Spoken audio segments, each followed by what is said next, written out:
Good evening, everybody. I'd like to call us to order and welcome you to our city council meeting for Tuesday, March 16th.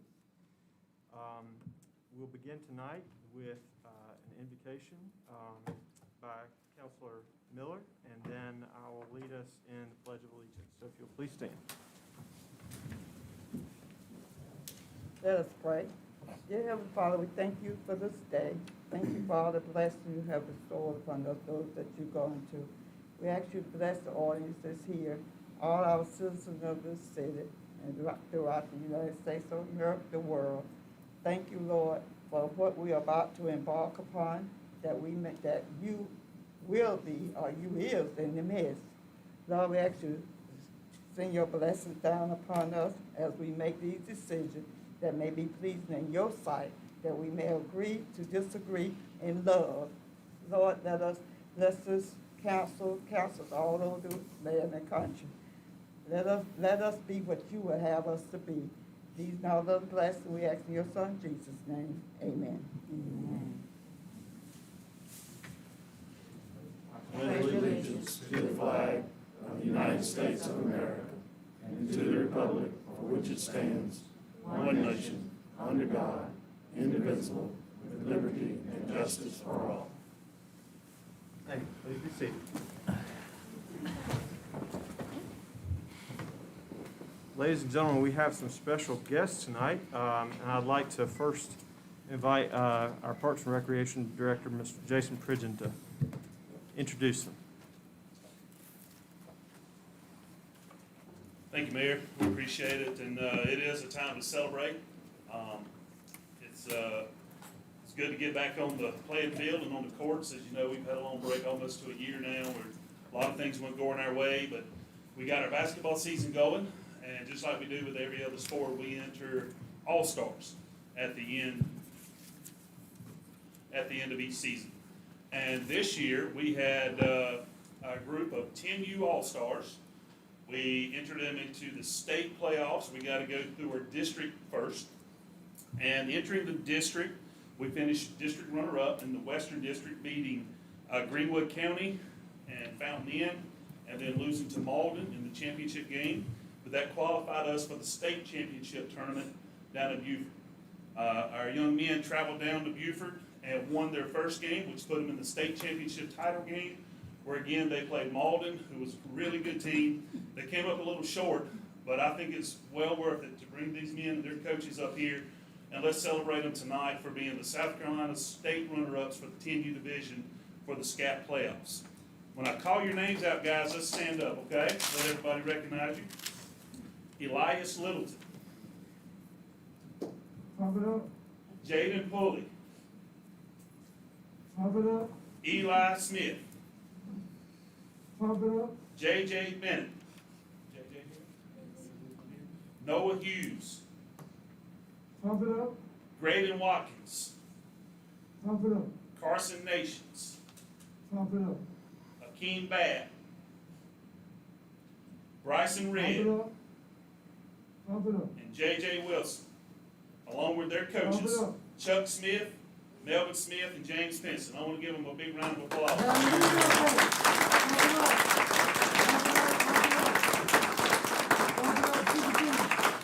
This is the flag that they earned in the playoffs, and we're going to be proudly presenting this inside the Ridge for as long as it stands.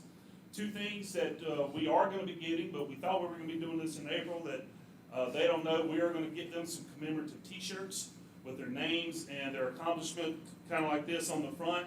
And there'll also be a banner hanging in the Ridge right beside our 2017 state championship banner from our girls, 12U. Our 10U boys will have their names hanging in the rafters for as long as the Ridge stands. And we just want to let you know how proud we are of the coaches and the players, and we look for bright futures from everybody. All right, one more time.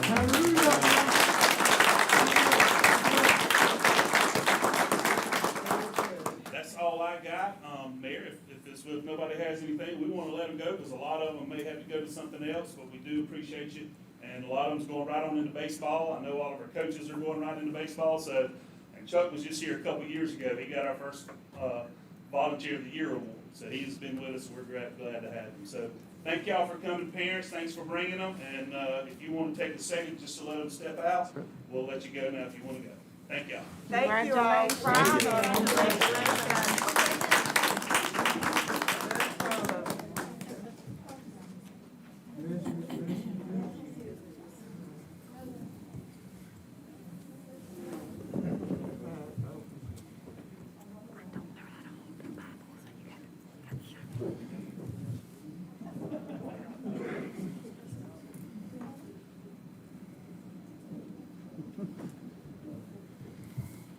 Well, tonight's a very special night for a number of reasons. We're glad to have those young gentlemen with us. And now we move on to the next item on our agenda, which is a very special privilege to administer the oath of office to our newly re-elected city councilors, Ms. Marion Miller, Ms. Lisa Sullivan, and Ms. Sarah Lattimore. So I will administer the oath of office in order to each of those three.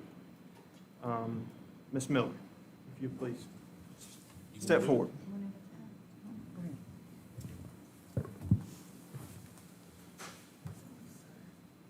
Real quick for y'all.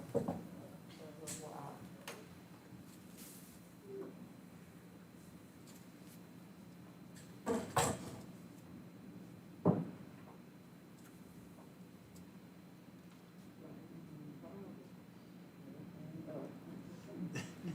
Please repeat after me.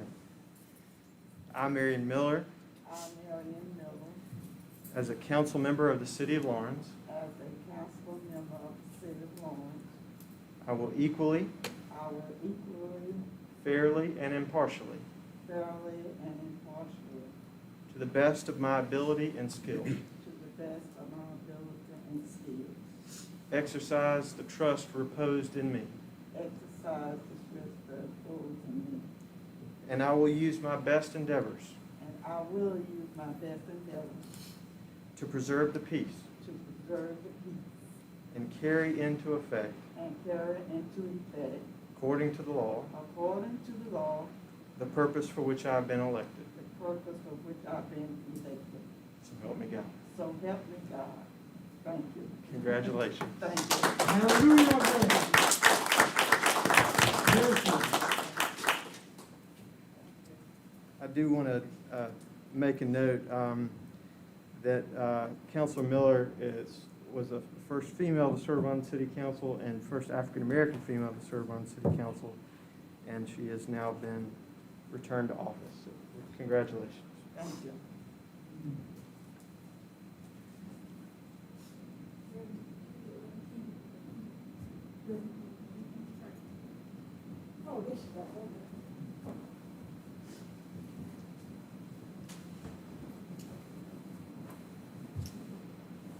Please place your left hand on the Bible and raise your right hand. Please repeat after me. I, Alicia Sullivan, I, Alicia Sullivan, as a council member for the city of Lawrence, as a council member of the city of Lawrence, I will equally, I will equally, fairly, and impartially, fairly, and impartially, to the best of my ability and skill, to the best of my ability and skill, exercise the trust reposed in me, exercise the trust imposed in me, and I will use my best endeavors and I will use my best endeavors to preserve the peace to preserve the peace and carry into effect, and carry it into effect, according to the law, according to the law, the purpose for which I have been elected. the purpose for which I have been elected. So help me God. So help me God. Congratulations. Thank you. Hallelujah, brother. Yes, sir. And next, we ask John. Ms. Sarah Lattimore.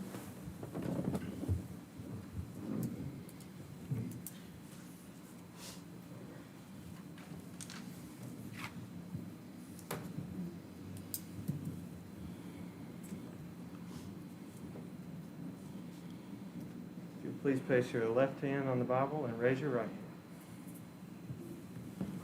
And repeat after me. I, Sarah Lattimore, I, Sarah Lattimore, as a council member of the city of Lawrence, as a council member of the city of Lawrence, I I will equally, I will equally, fairly, and impartially, fairly, and impartially, to the best of my ability and skill, to the best of my ability and skill, exercise the trust reposed in me, exercise the trust imposed in me, and I will use my best endeavors and I will use my best endeavor to preserve the peace to preserve the peace and carry into effect, and carry into effect, according to the law, according to the law, the purpose for which I have been elected. the purpose for which I have been elected. So help me God. So help me God. Congratulations. Thank you. Hallelujah, brother. God bless you.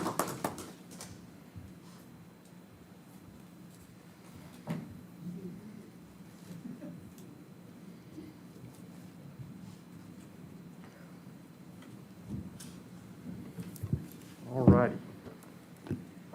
And so, having put an election cycle behind us, we now move on to the next order of business before us, which is election of a mayor pro tem.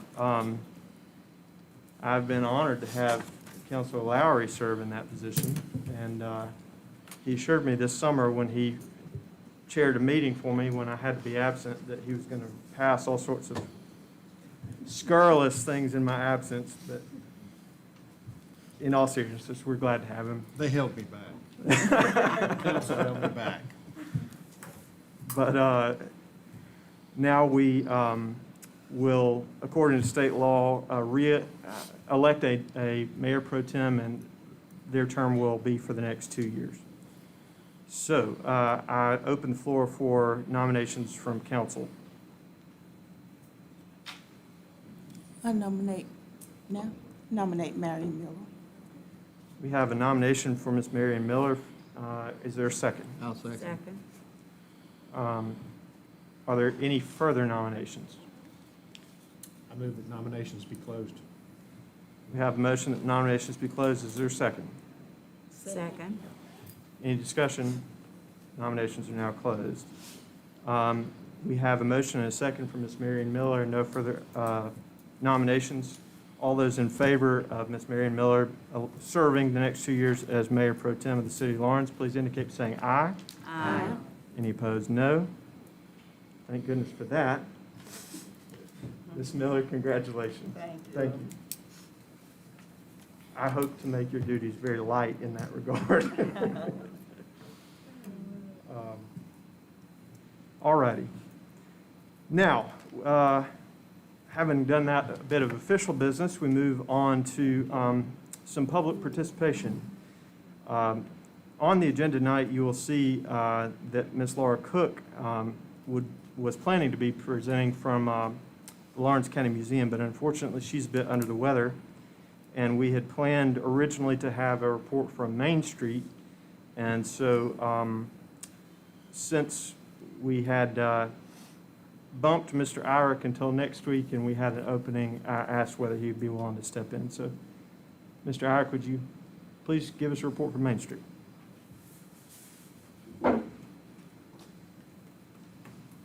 Thank you all very much. I've got a couple of things I want to pass out to you guys. First of all, Main Street is looking forward to a great 2021 after 2020 and the way COVID hit us. We are excited to be able to get back to doing some of our events and other things that Main Street does. We are kicking off with our first Finally Friday this Friday evening. It's a shopping and dining focus, so we don't have a band or anything lined up for this particular month. And then we go into our sort of our normal routine of events and activities, starting with our Sip and Stroll in April. We have, again, due to COVID, we've made some changes to that over past years, where we are, instead of having it one night with 400 people, we're spreading that out over 3 evenings. The tickets are available online, and we will be working with local wineries, but that way we'll be able to socially distance and put in some more safety protocols by spreading it out over at least 2 nights, if not all 3 nights. Again, you'll see there, and I encourage you to mark these on your calendar, the rest of the dates for the Finally Fridays. We're also excited to be partnering with the Lawrence YMCA for a new event this year called Moving on Main. Several things as part of that, initiative that we're doing. Beginning March the 27th, the Y is going to offer workout classes downtown. Those will be free to the public. They're going to involve, I think, a HIIT class and then some sort of stretching like yoga or what have you. That'll start at 9:30 and should be over around 11. And that'll begin Saturday, March the 27th. So again, I encourage you to follow the YMCA and our social media pages for more information about that. They're going to host those every Saturday morning leading up to May the 15th, which will be the 5K that we're doing with them. And then hopefully after that, they'll also be offering at least once a month a class of some type of exercise type routine, again, free to the public, that'll be held here on the square. Then we're excited, starting the 1st of April, we met with our merchants and our restaurants, talked about the building of the nightlife downtown, and the merchants and restaurants have all agreed to start staying open later on Friday evenings beginning in April. So we're gonna have what we call Friday Night Live, and this is sort of what we're billing as a non-event event, which is kind of strange, but we don't plan on programming every Friday night. This is sort of an organic type thing that we want to grow and build with the businesses themselves, offering specials, offering the restaurants offering different events themselves inside their locations. So we'll be promoting it as a fact of an opportunity for people to come gather downtown. The restaurants have said they would be open until 11 or 12 o'clock, and most of the retail businesses will be open until at least 8, some a little later than that. And again, it's something that give people an opportunity to come downtown. We've been working with the city to purchase some new tables to go outside so people have a gathering place. We've also, I know the mayor put out on social media that we're looking for old playing cards, the Trivial Pursuit game cards and that sort of thing. We just want to have a lot of offerings out there for families, kids, teens, adults, anybody that wants to come down and again hang out in downtown and learn more about what we got going on. Again, the businesses and restaurants will be open late. And so we're looking forward to that event and something that can really help build our nightlife in downtown. One of our restaurants, well, 2 of our restaurants actually have already started that. Tacos and Blah Blah Blah started about 3 weeks ago on Friday and Saturday, being open until midnight. And they've had really good crowds in there. And then Roma's has also started staying open late. So we are encouraged by the businesses and the restaurants wanting to do more. And so we certainly are willing to work out and help them as much as we possibly can. The farmers market, again, will begin in June. Then we'll have Squealing in October, and our small business Saturday market in November the 27th. And then we'll start our Christmas activities shortly thereafter. And we don't have those dates just yet because they may change a little bit. But we're excited and again, glad to be able to start our events back up again. I will be coming back to you a little later in a couple of months for some more exciting news. I will tell you that we had submitted 4 applications to the state Main Street program for state awards, and those were announced the other day. Unfortunately, I can't tell you what those are, but I will tell you that we were very successful in our award nominations, and those will be announced a little later, I think in June or July. Jenny will be here at a council meeting. The other page there that I gave you tonight, I encourage you to take this. You may have seen this already. If you have another copy, please share this with other people. This is sort of an annual report for Main Street Lawrence. So this gives you some of the data, some of the things that we did last year. So as a reminder, what we have to do is we have to turn in monthly or quarterly reports to our state program, which then takes those and turns them into the national program. So a lot of these numbers that you see here are things that we turned into them. You'll see some of our goals and strategies for downtown last year and also continuing into this year. But one of the big things on that front page there is the dollars reinvested. And so in 2020, in the middle of COVID and everything else that we had going on, we had over $1 million reinvested in downtown Lawrence, and that's in both private and public monies. So we are super excited about that. We also know that starting in a few more weeks, the 1st of April, we'll have some other projects, some other building renovations that will get underway, and at least one of those projects alone will be over $1 million reinvested in that one building. So again, a lot of excitement, a lot of opportunities in downtown, and a lot of folks that are interested in reinvesting in our community, and we're super excited about that. On the back of that page, you'll see some of it says Transforming Downtown Lawrence. If you remember, you guys, most of you participated in our transformation strategies workshops that we did with the state and the National Main Street programs, where we identified arts and entertainment, dining, and arts and entertainment and culinary, which includes dining, as our focus for downtown, along with helping sort of be a support for residential development. Main Street obviously is not in the job of residential development, but we want to make sure that we have the things downtown that helps you guys attract those developments. So you'll see a few of the things there that we took on as initiatives during 2020 that fit in with those transformation strategies. You also see over there on the left a few more of our reinvestment statistics for 2020. So in downtown, basically in our district, which is basically the downtown area, we had 13 building renovations and improvements. Again, that's in the middle of all the things that were happening with COVID. We had 3 new businesses open. And then over on the right-hand side, you'll also see that our volunteer hours, again, in 2020 and everything that we had to face, we still had 347 volunteer hours. And what that means for both the city and Main Street is that those were 347 hours that we did not have to pay to have somebody else do it. Main Street, as the executive director, these folks came in and helped us with other things that needed to be done, help provide things that you guys as the city may not have had the folks in place already to help provide. So that value is over $8,328 that those 347 volunteer hours gave back to the community. And we certainly appreciate all of our volunteers and what they do for Main Street. Then lastly, there in the center, we also had our grant, Grills grant that we got from the National Main Street Center. That was awarded to us during COVID. And we had several workshops with the businesses about marketing and social media. And we are working with 2 of our businesses downtown to have new websites developed. Main Street Lawrence will also be having a website developed that will include all 3 of those will include an e-commerce component, because we realized during COVID how important e-commerce is to our businesses. So 2 of those businesses, along with ourselves, will be getting new websites. And then we had 2 others that are also getting some help with some of their social media marketing and their website development as well. So again, a lot of information here. We're super excited and super proud of all these numbers, and you guys should be too, because a lot of you volunteer for us and help us with things that Main Street does too, and so we certainly do appreciate that. Does anybody have any questions? I'd be glad to take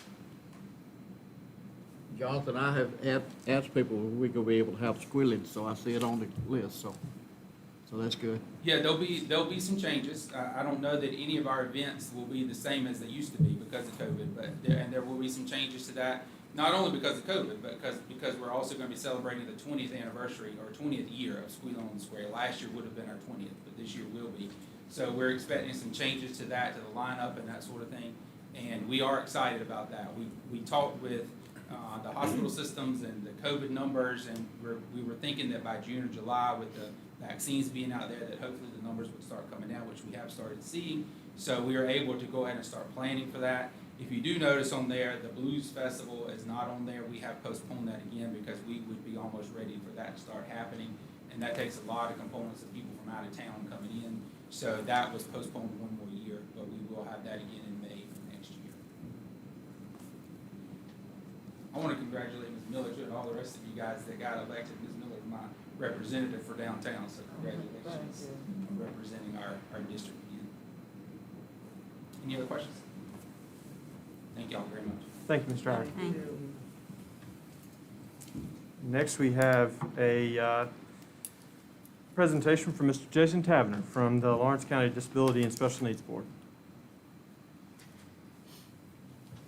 I need to pass that to the mayor. Definitely, Mr. Mayor, Council, much has transpired since last time I was here. I remember, I know you guys have a lot of business. Last time I was here was at the very beginning of COVID, and I remember coming in, it was a lot different, so things have changed. But a lot's still the same, and I appreciate this opportunity to speak on behalf of this proclamation. I'm Jason Tavener, the Executive Director for the Lawrence County Disabilities and Special Needs Board. On behalf of our board, of the over 500 people that we support in the Lawrence County community, for their caregivers, their families, On behalf of the 200-plus employees that we have, I want to just express my appreciation for you considering this proclamation. I was able to get a copy of it, and there were two parts of it that I really wanted to highlight. All of it was well said, but I like these two parts especially, and I'd like to read those to you. It says, it's in the third part, it says, policies must be developed, attitudes shaped, and equitable experiences be offered to all individuals, including those with developmental disabilities. I really like that line. A lot of our push in our community, in our agency, is for what we, as we define it, inclusion. And that I thought expressed that very well. And then jumping down, it says, whereas citizens should do all in their power to recognize the value of those living with disabilities in our lives and the valued role they have in contributing to our rich diversity. Recognize the barriers presented to those with disabilities and create support ways to include everyone, especially those with developmental disabilities, to be fully included in all aspects of life. I like that it didn't just focus on their barriers. We all know there's barriers. All of us have barriers. It focused on the next part. I like that, which is that we overcome those barriers. And we're doing that every day for people with intellectual disabilities, autism, head injuries, and spinal cord injuries, the folks that we focus on. I'd like to highlight a few of our accomplishments this year. We would have normally had a breakfast. I've said this several times now. We missed that breakfast, and I hope you did as well. We normally do it in February. We'll hope to invite you back next year if it's the time to do that. And we would have said a few of these things, but one thing we're really proud of this year, I was glad to hear Jonathan outline all the successes they're having. A lot of good things are still happening. And one for us was in January of 2020, so if you go back to then, we had 21 people that we supported that were working in the community. Fast forward to January 2021, and we have now 44. 44 people that we support that are working in our community. And I look in this room here, and a lot of them that aren't here. The reason that's an option for us is our community. Lawrence County has embraced us and is allowing us opportunities every day. We are so grateful. We recognize one of our partners. We have many, but we did recognize one this year for the Vaughn Sinclair Advocacy Award. Vaughn Sinclair was our first executive director. I held that role for many years, developed almost all of our programs. And we recognize him with this award for advocacy. This year's recipient was ZF Industries. In July, they reached out to us for an employment opportunity.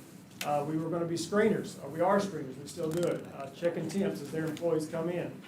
And they saw the value of our workforce, their dedication, and how much it meant to them to be employed. And now I'm proud to say we have 16 people working up there, doing different capacities in logistics, temp check, and making masks for the entire ZF company throughout North America. So we're excited about that. And the last thing, and I say this now anytime I get a chance in public, I try not to take this for granted, but people that we support in all facets of it, all adults that we support, are now eligible for the vaccine. That took a legislative push. It was a change. They were not originally in Category 1B, but they are now. And I'd just like to say that in case you know someone in the community that may desire that they are eligible, and I'd ask that they act upon that. So to our council, thank you. I appreciate your support and the opportunity to speak today. Thank you very much. Thank you. Thank you, Mr. Taverner. Council, do you have any questions for Mr. Taverner? We'll let you go. All right. At this point, we move on to a period of public comment. We do have two individuals that have signed up to speak. First, Reverend David Kennedy, and then Mr. Durant Ashmore. Reverend Kennedy and Mr. Ashmore, please, just because we have a full agenda tonight, if you'll try to limit your remarks to 3 minutes, or thereabouts at least. Mr. Reverend Kennedy.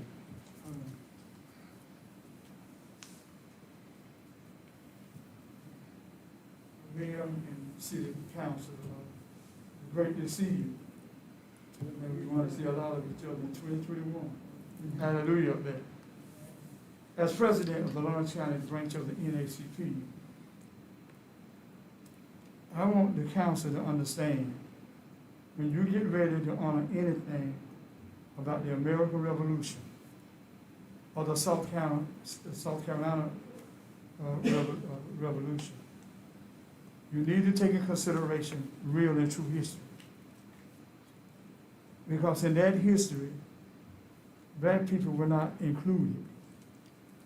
You need to understand the history of taking land from the native people and bringing a race of people from Africa and other parts of the African world to work the land.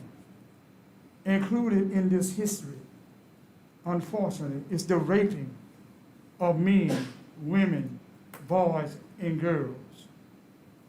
Lynching men, women, boys, and girls. Even a woman was lynched here in Lawrence County. About 11 or 12 lynchings that they know of, but we know they never included all of that history. So when you create something in the city of Lawrence, you need to understand one thing. This city was named after a 19th century slave trader who was very cruel to African people. He did the same, from raping and lynching, killing, murdering. So if you're going to do a museum, don't do anything that breeds more hatred. That's what happened on January the 6th.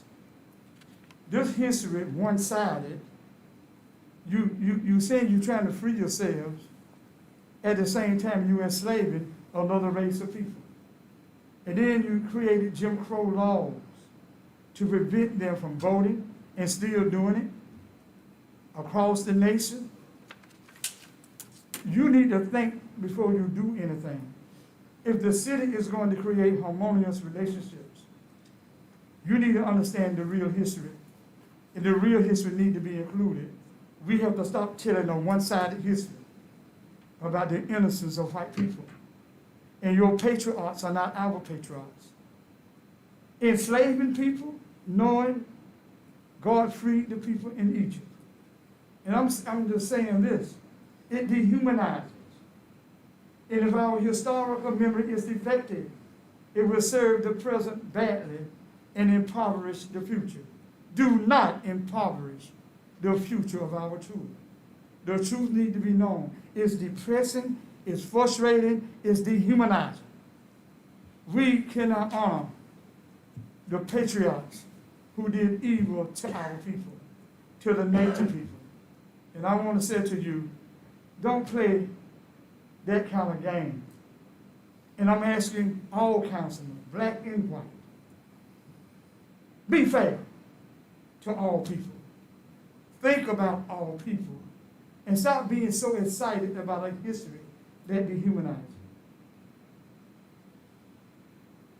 Make Lawrence what it needs to be and not what your history has taught you, because it was a sin for the truth to even be taught in school.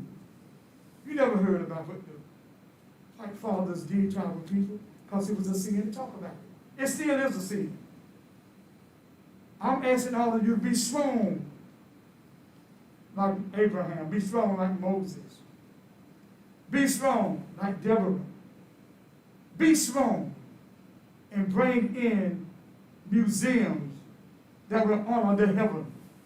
No way God will honor people doing evil to people. And we get all excited about it. All because you have not taught the children the truth. And what happened on January the 6th will happen in the city of Lawrence. But as president of the NAACP, my job is to protect our community, to fight racism. And it was started by white people. Hallelujah up there. We need some more white brothers and sisters who will be fair and kind and loving. Thank you for the time, Mayor. Thank you, Reverend Kennedy. And next, Mr. Ashmore.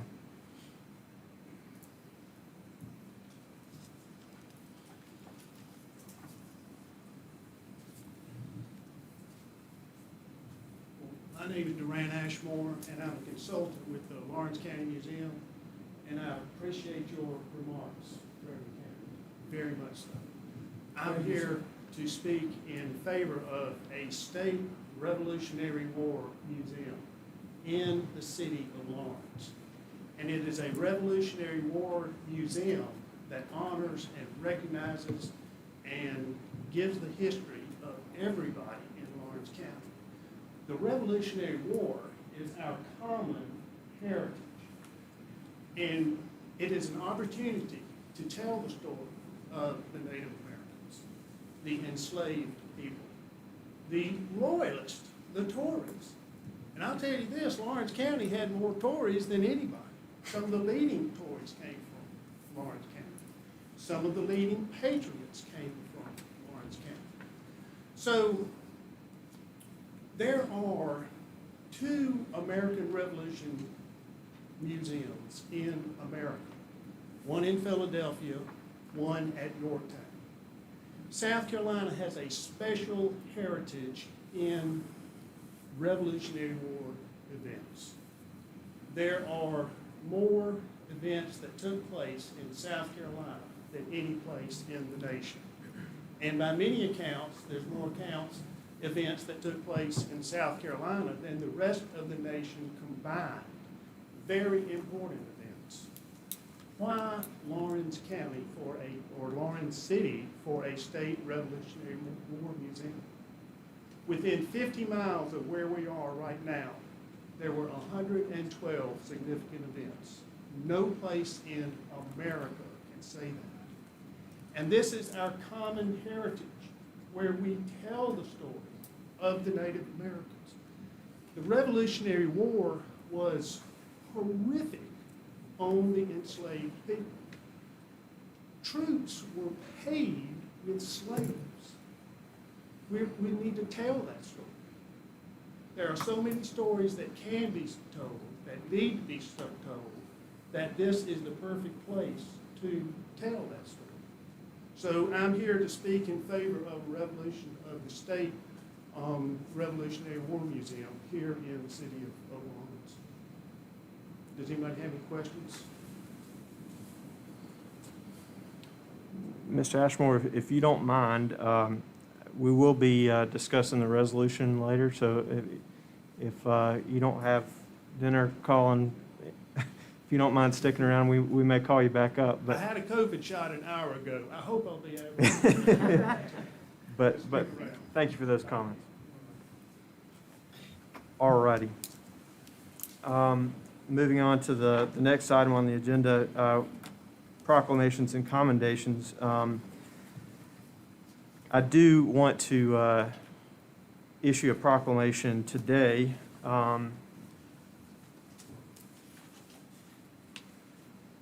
Concerning Developmental Disabilities Awareness Month in the city of Lawrence, and Mr.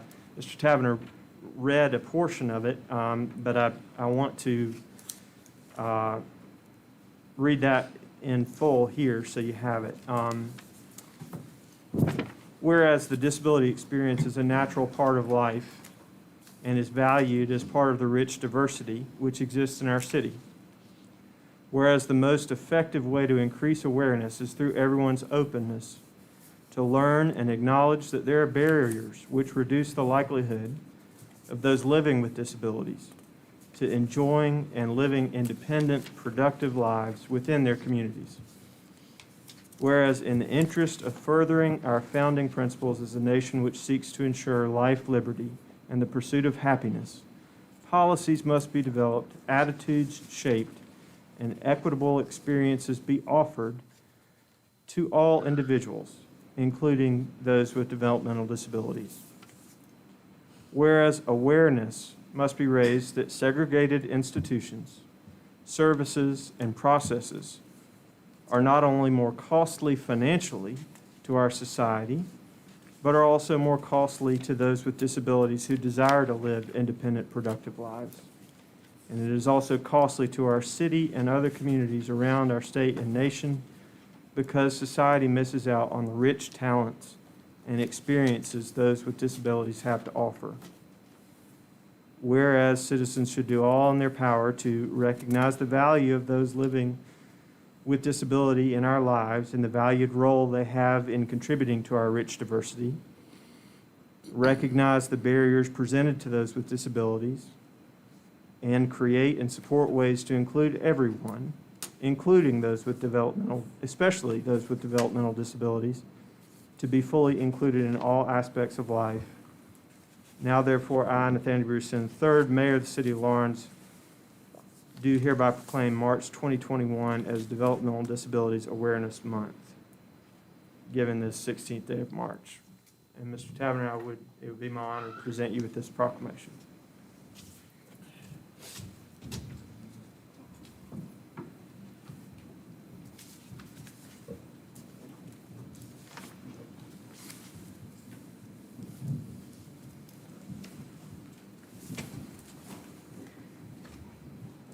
All righty. Now, you all may have noticed that we have a little bit different format of our agenda tonight. And one of the things I wanted to do with our sort of revamped agenda format was add a portion for monthly reports and communications from our department heads, so that rather than just getting them through me, we're making time to have regular updates from each of our departments. So I will ask Mr. Pridgeon to just briefly update us on a few other things going on in Parks and Recreation. Thank you, Mayor, and it's always an exciting time when you get out of the cold weather and we get to celebrate the young men that we had here earlier. We have a new leaf being turned, and we just started our baseball season. And we had, last week was the first week of practices. If you didn't know, we had to pause our basketball program for 3 weeks. And during that time, we had a couple of COVID cases, we got over that, and then we became, the Ridge became the vaccination center, which has been phenomenal. If you were wondering, they rave about our facility every time I talk to the site supervisor.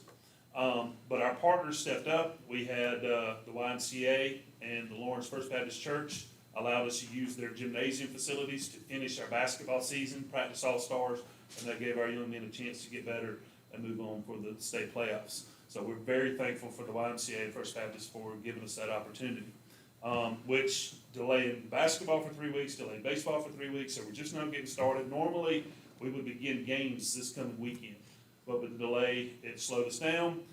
So what we're gonna do, instead of having an opening day ceremony where we're having hundreds upon hundreds of people gather, we're gonna have an opening week.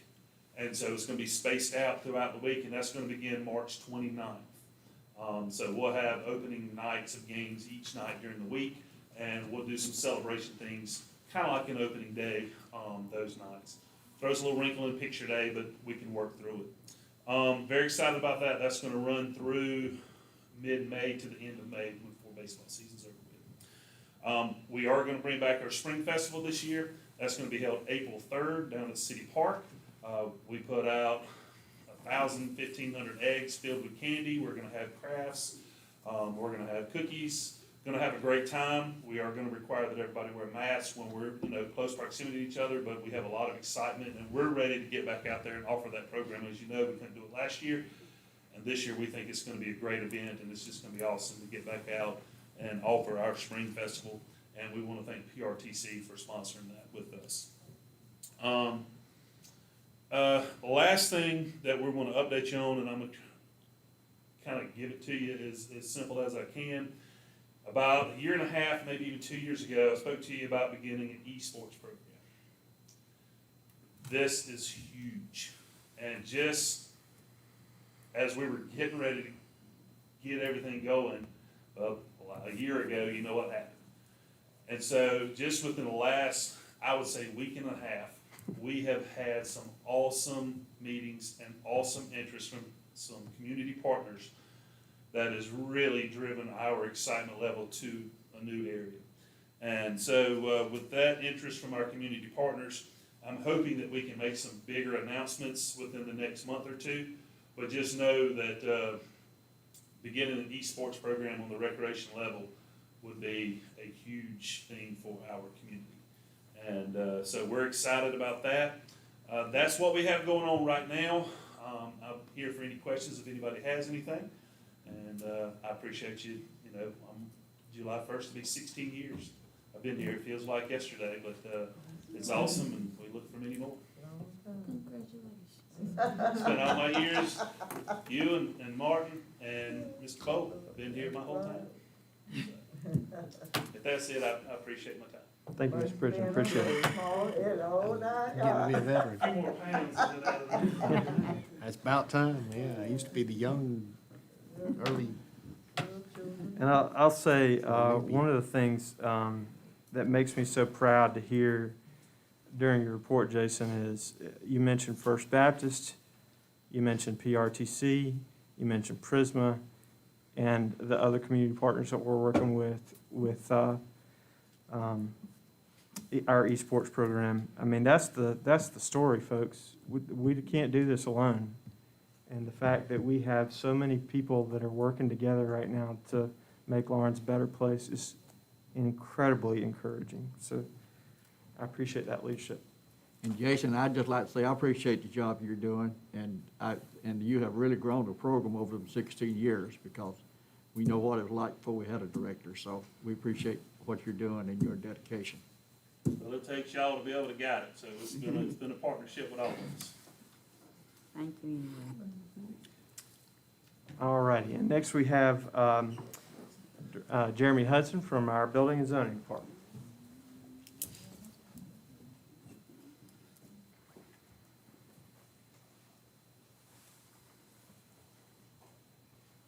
Good evening, council. Good evening. I do have a few things. We are having some more growth within the city with some building that is going on. We have 8 new permits issued just this past week for some more homes at Pine Eagle Point. We have a couple of remodels on some big property in town. One is McDonald's. Doesn't seem like a lot, but they have a fairly big permit. Ingles is another property that we're working with. They're doing this, they work at night. So I've been out early in the mornings with those folks. We're still continuing talking with a couple subdivisions that we have coming up. There's some, what am I trying to say? Changing of zoning or adding the zoning, adding to the property that we're having annexed in. And we're also continuing on code violations. Just this past week, we've issued 13 notices. And we did have one commercial property that was operating without a permit. They had a business license, they just failed to get a permit, so we did fine them for that. We will be back in court on the 29th this month for their violations. And catching up on some folks that have not been back to court yet. That's about it. Thank you. And I'm continuing my education, so. Well, that's good. It's hard. Goes down for others. Thank Ms. you. Hudson, I believe Ms. Lattimore has a Yeah, question. I have a question. Okay. You know the house we always talk about. Did you ever find out the owner, the owner of that property You're gonna have on Camp Street? This Camp Circle? to circle. Yeah, I do know the owner. you do? I do. Okay. Are you planning on doing anything? That is one property that we have coming back in court on the 29th. So he'll be back in front of the judge on that property. Okay, can you tell us anything that is going on or not, With that property? with that property, yeah? We just have him, he'll be in court. He'll have Oh. his day in front of the judge. So he just now started in the court? No, ma'am. He's been in court before, and he also has some health issues, the tenant at that Uh-huh. property. But he will be back in court on the 29th of this month. Yeah, at is- 9 a.m. Okay. Is that the only property that he has in our city limits? The owner of the property? Is that the only property that he owns? The in owner, no. Okay. I'll take up from Mr. Hudson a little bit here. There's, when we get to enforcement issues, there's things that we can do through the executive branch to enforce the law. But then when it gets over to the judicial branch, the courts are independent and they have their say-so. So there are times people get additional time to fix things and that sort of thing. And that's just sort of prerogative of the courts. But I appreciate the work that you're doing, Ms. I do Hudson. have I one more have a thing. question. Our city ordinances will be online soon. We have it linked now, but we haven't published it yet. So this, I think the mayor's looked at it and some other folks. It should be on soon, then with the codification will be right after that. And then update, it still has some old information on it. But it should be soon. So that it'll be public. Did you take care of the property on South Harper and Academy? Is that part right there? Mm-hmm. The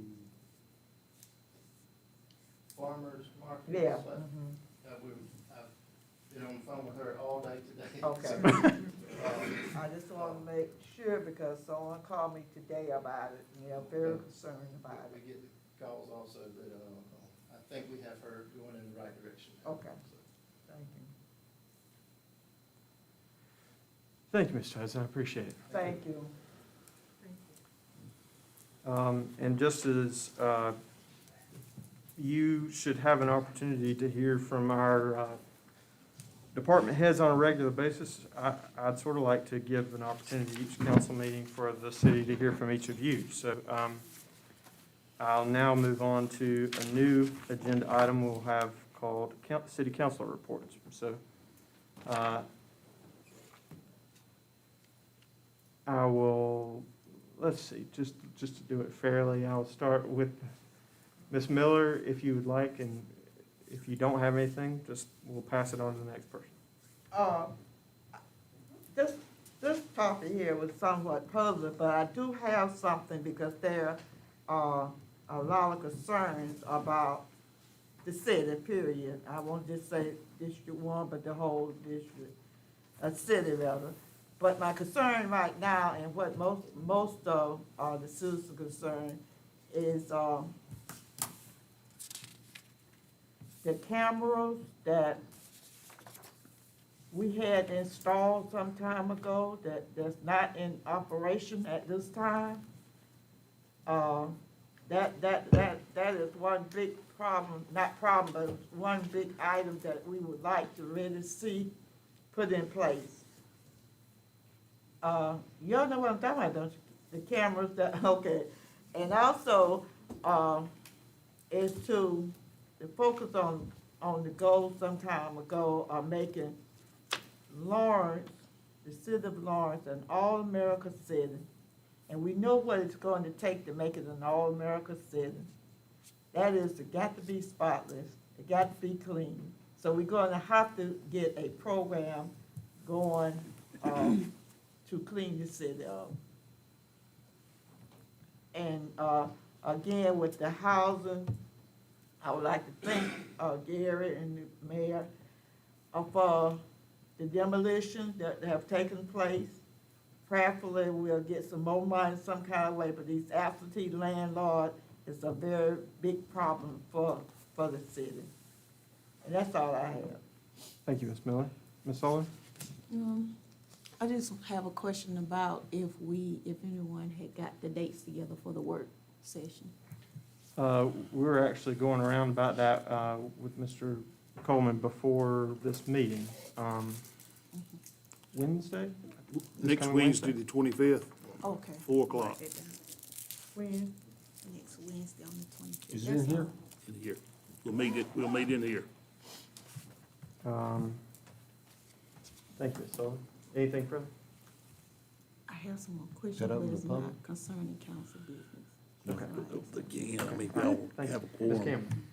I have a few citizens who are concerned about the speed at which some of our citizens are traveling on some streets. So the suggestion has been made to put some speed bumps in place. So I was going to find out who I need to talk to and have that discussion. I appreciate that. I'll let you know. I actually had a conversation with our city administrator this very morning about that issue. And it's one that I've had a number of times with our chief. There's a number of, not just about speed bumps, but about the issue of speed in general. I would welcome the opportunity to have a conversation with you and the chief, perhaps after the meeting, and discuss some ideas. Thank you. Thank you. Ms. Lattimore. Okay.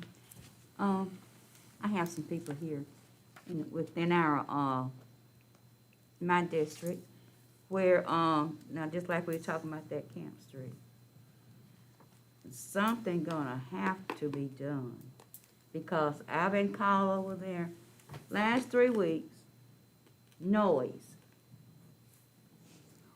loud music.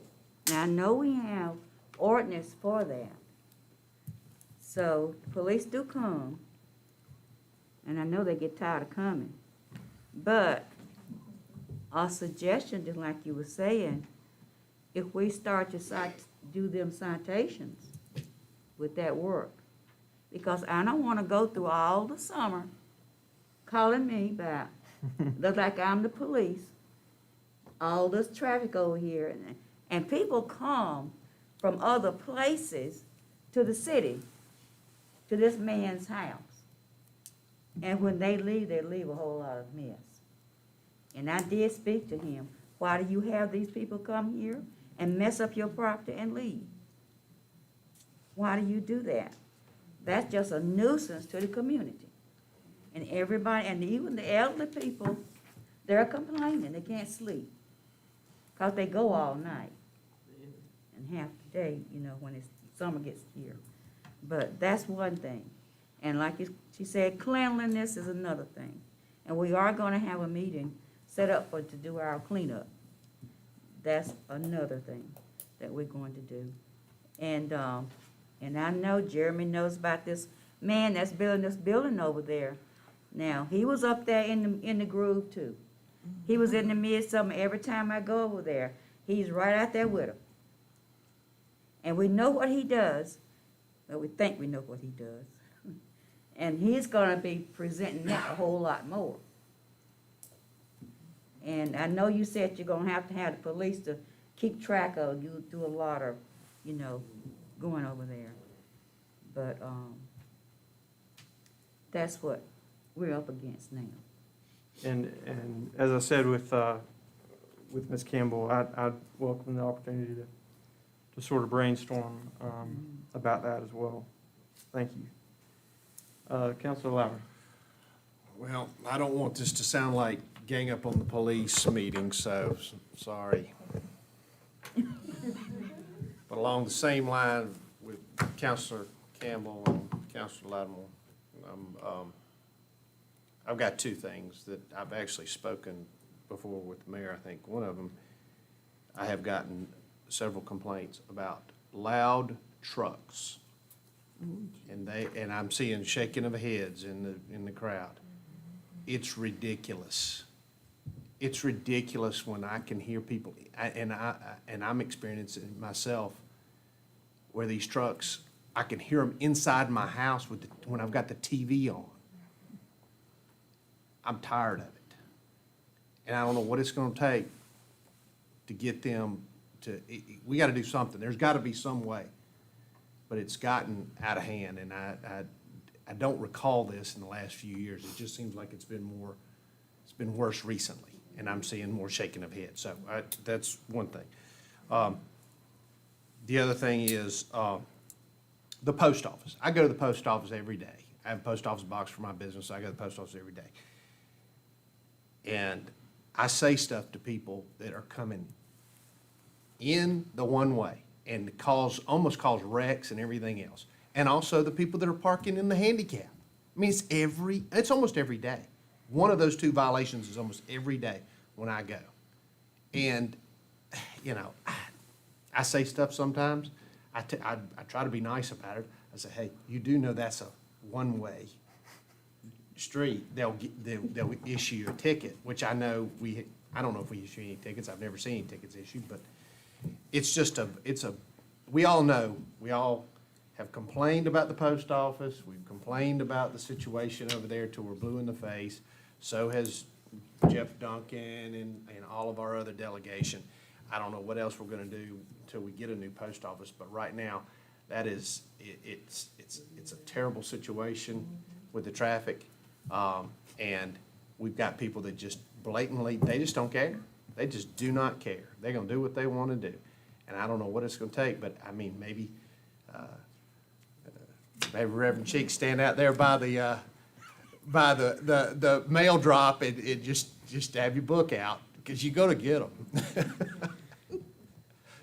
But I say it jokingly, but it is kind of serious. But I don't mean to gang up on the police. I think you guys do a absolutely phenomenal job, and I'm not just saying that. I do believe that. But thank you. That's all I've got. Thank you, Counselor. I will say, the topics that you raised are ones that we have discussed and sort of strategized about.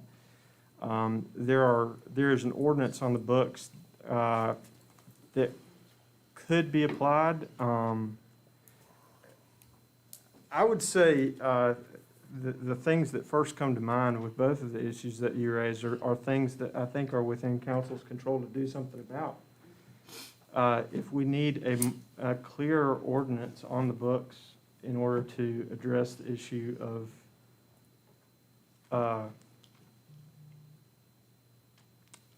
vehicles that cause a nuisance, you have the power to pass that sort of ordinance. If we need a resolution to show that the elected representatives of the city of Lawrence are sick and tired of a post office facility that's outdated that needs to be replaced, I would suggest that a resolution could come from council that would have more weight than a letter from the mayor alone, because Lord knows I've written them. But just food for thought. Mr. Bolt. Well, I guess there's one thing good about being last, everything's been said. So, to not have to try to repeat a lot of the stuff that's been said, but I would like to concentrate on litter. Now I picked up, Saturday was a week ago, picked up 35 bags of trash off of 1 Anderson Drive. And you don't have to wait on the chamber to say they're gonna have a cleanup. We can go out there anytime. And that's what I told the crew that I had. I said, we can get out there and clean up litter. You don't have to be on this council to pick up litter. Anybody out in this audience can pick up litter. Pick up down your street, and you'll be surprised how much it would help if people just see you out there picking up in front of your house, I've used my grandson to ride around my whole neighborhood, my four-wheeler and little buggy and pick up. We can all do our part on picking up litter. And, of course, I know we got houses in the area that need to be demolished. And that's one of the things that the city's working on. Come July 1, maybe we can have some money in the budget to work on that. And we're looking at that. But we can all do little things within ourselves. You don't have to be a council member to do it. Amen. Let's just get out there and do it. And that's what I told the guys that I got to help me. Let's go out and pick it up. You don't have to wait on somebody else to tell you to do it. You don't have to have a special time or a special day.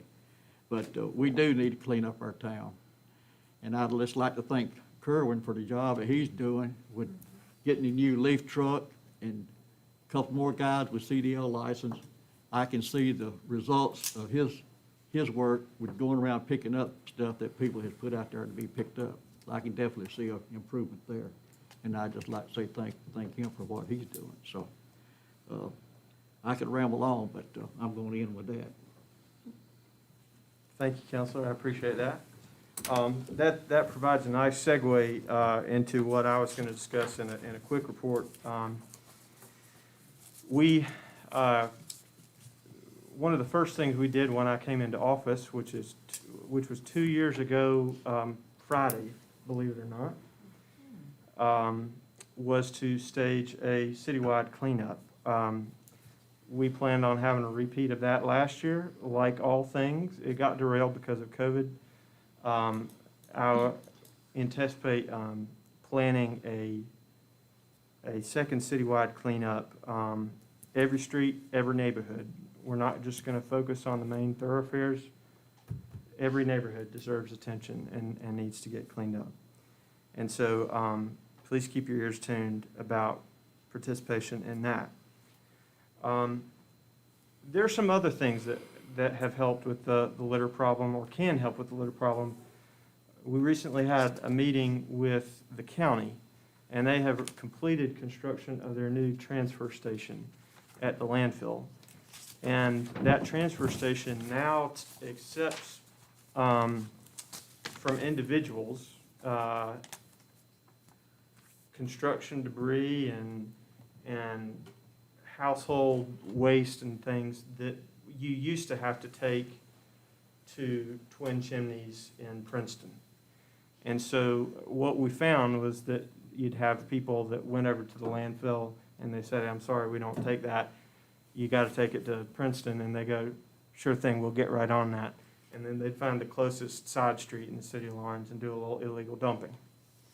Now, there is no excuse not to take whatever you have to take to the landfill in Lawrence. They'll take it. They'll take it. So if people will use the facilities that are available, that should be a major improvement. But as Mr. Bolt said, I think the first step is making sure that the 60 or 100 feet that's in front of each of our houses is clean and clear.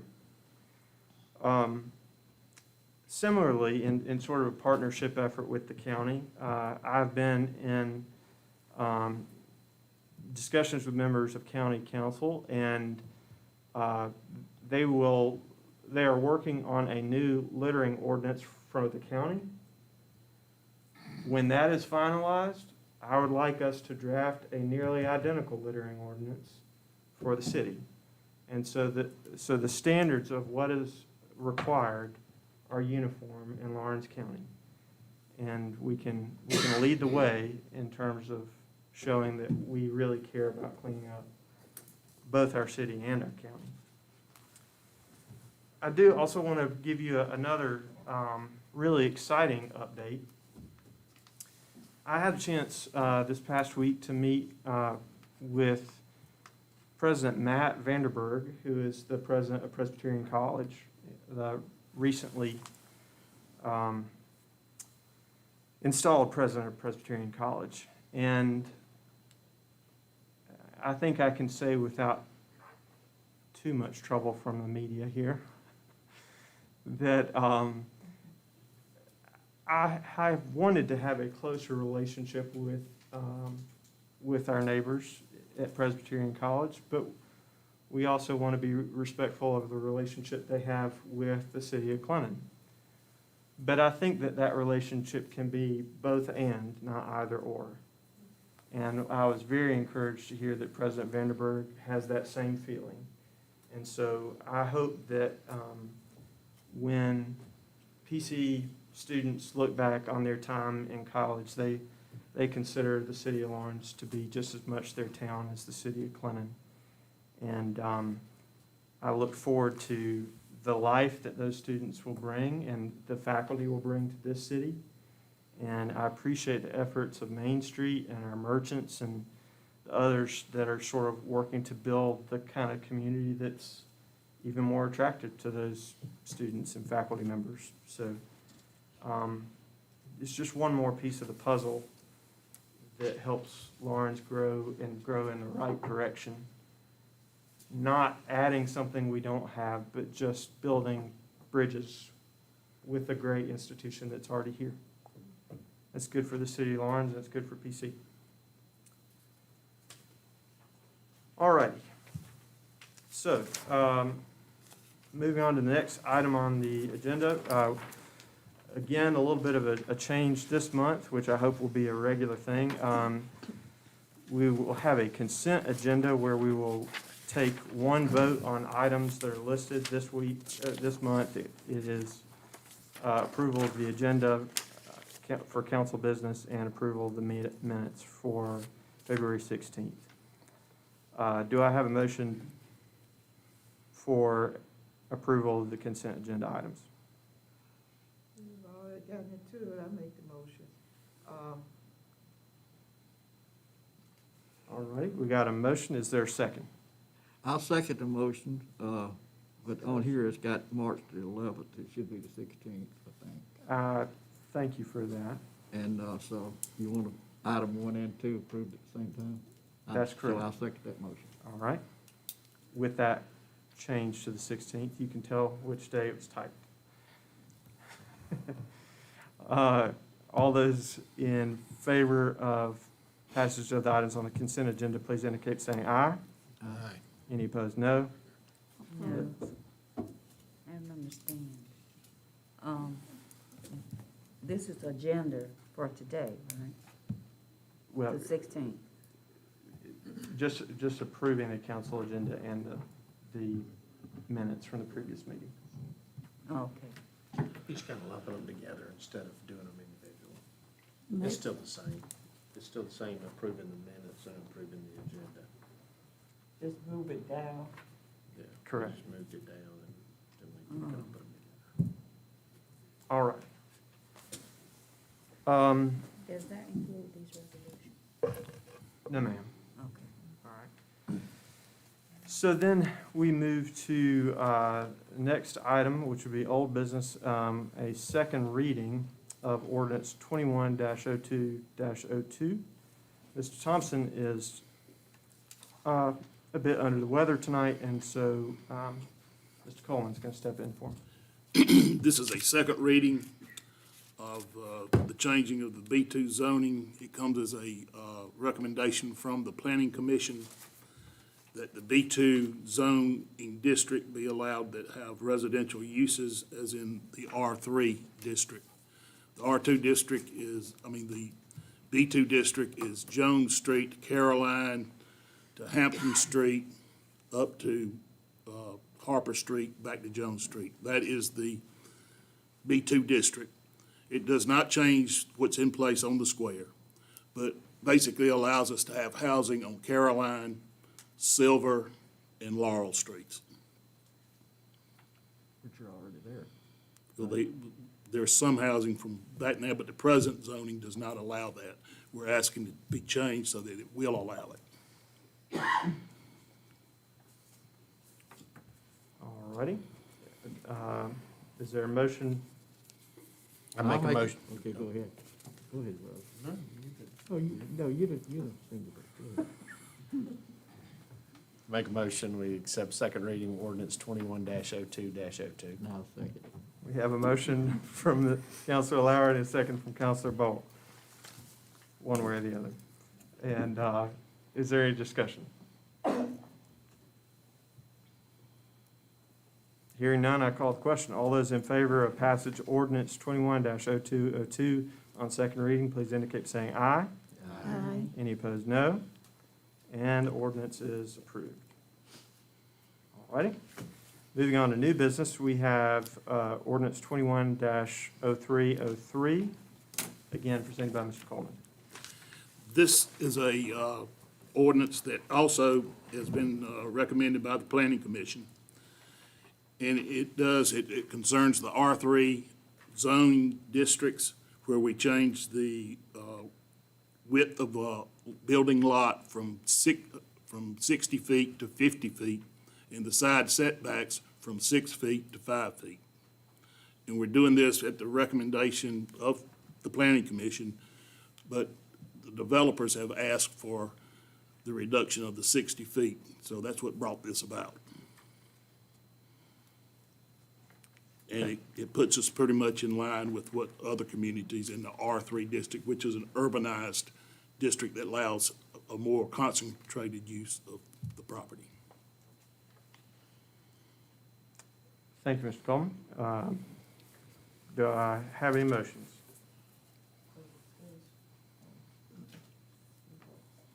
To get the discussion on the floor, I make the motion. We We have a motion for approval on first reading for the sake of discussion at least. Is there a second? Second. Motion and a second. All right. Ms. Miller, do I assume you have some questions about it? Yes, and I had talked to Gary about this. The builders, and this is something that I have observed with the other ones, and I told Gary, it's more or less it's gonna be a very dense area with 50 feet. We changing, the only thing that's going to separate is a driveway, which is going, that is to get more houses into the area. And, my biggest concern right now in building these homes, and not telling the builders how to build it, but putting them on these slabs and not a foundation. And that can, Martin shaking his head, he know that can really cause big problems for the homeowners. So people are really in need, hungry for a new home, and they taking what is being built. I was in Great Court today, and I was just looking at all those houses on the ground, and water's going, you can see it going in on the porch. And it's my concern, people want new homes, and they want whatever they can get, but I think they should get something better than what's being presented to them. That's my concern. And you know, although it said 50 feet, and Gary, we talked about it, it's more or less to get more houses in there, you know. But still, let's consider people.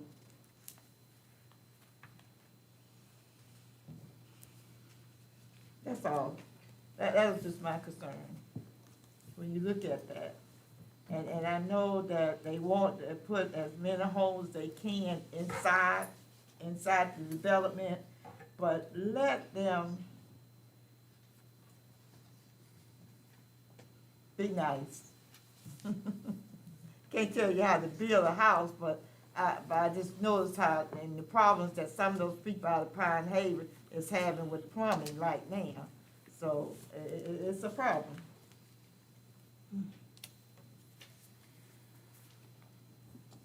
That's all. Any further discussion? Questions? Now, which property is this at? Where is this property actually at? Is this is across the board. Yeah. across the board? This would simply be for those districts that are zoned R3. R3. So there would be, Residential. there are significant portions of the city that are, heck of a lot of city that's not.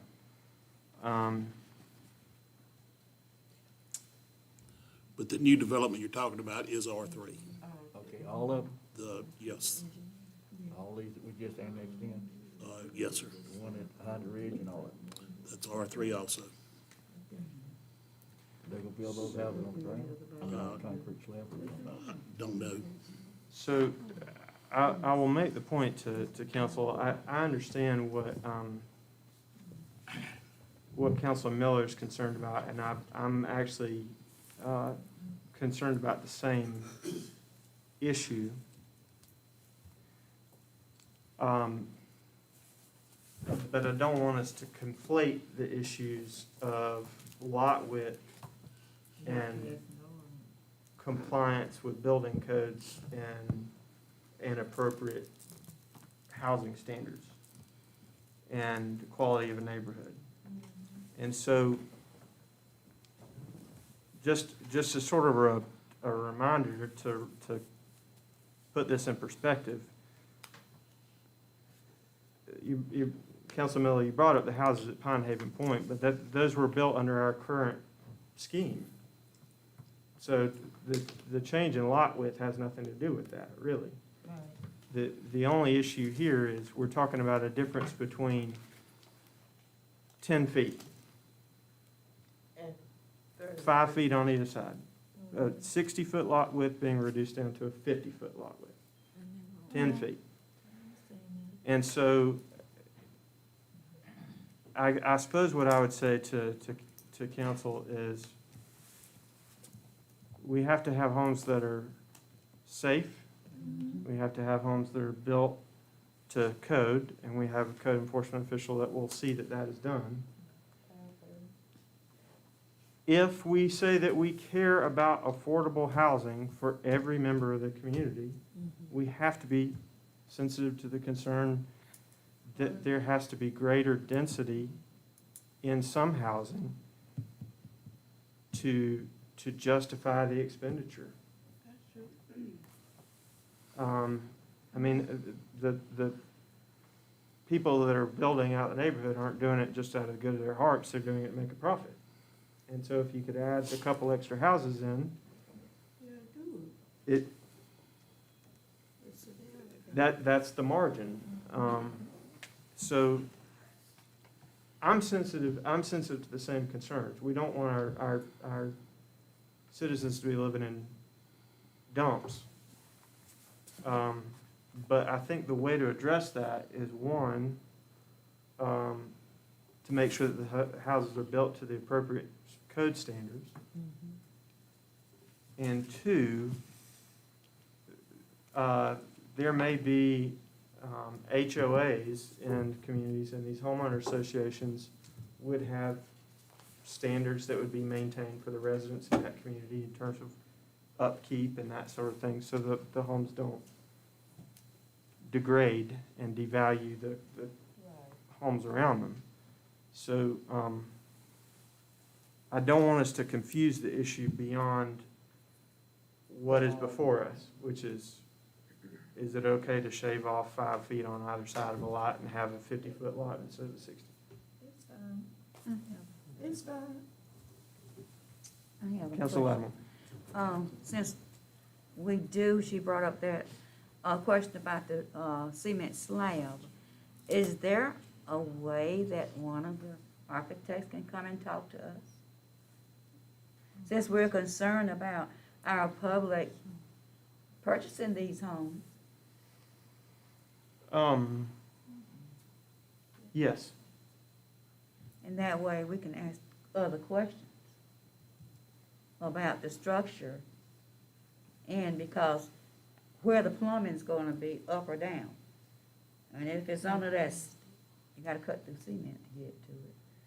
That's the problem for anybody. Well,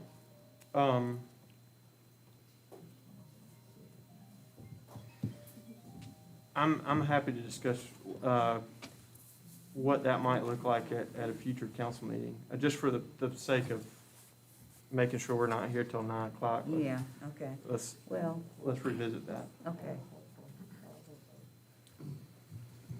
Is there any further discussion about this ordinance? All right, hearing none, I call the question. All those in favor of approving 21-0303 on first reading, please indicate by saying aye. Aye. Any opposed, no. And the measure is approved on first reading.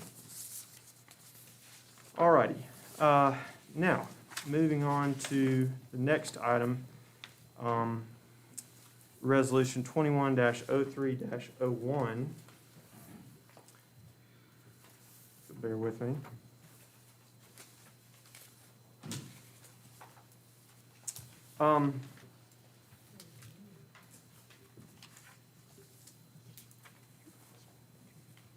This resolution is entitled "A Resolution of Support Endorsing the Action Plan of the City of Lawrence Trails Along or Within Railroad Rights of Way."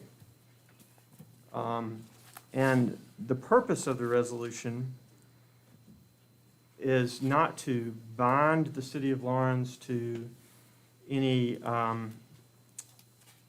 particular financial obligation or plan or anything other than saying, we see the value in having a trail system come through our city, and we would like for the mayor and city staff to work together and with community partners and with the railroad and anybody else involved to try to bring that about. The resolution comes as a result of a meeting that I recently had with representatives of the city of Clinton, the county, and the Lawrence County Trails Association. As you know, the capital sales tax referendum was approved by voters in November, and that trail will be built. It is actually currently being cleared, beginning at the hospital and sort of going in a loop outwards.